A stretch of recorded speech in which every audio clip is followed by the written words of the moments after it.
Hello, and welcome back to another edition of Carrie's Gardening Channel. Today is June 30th, 2018, and my cherry belt radishes here started blooming. And I wanted to show you what the blooms look like. And they kind of bloom like, it's an interesting bloom. It's different how they come up to bloom. So I just wanted to show you here what these look like. And I am going to let these go to seed. I'll show you when they get the seed pods on what the seed pods look like. And then I will also be showing you then how to harvest your radish seeds. So I just wanted to give you a quick update on these. These are getting ready to bloom here. So I held a few of them out for the purpose of collecting the seeds off of them because they are an heirloom.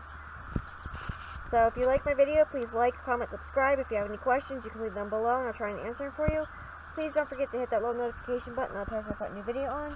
Thank you for watching and I hope you have a nice day. Bye.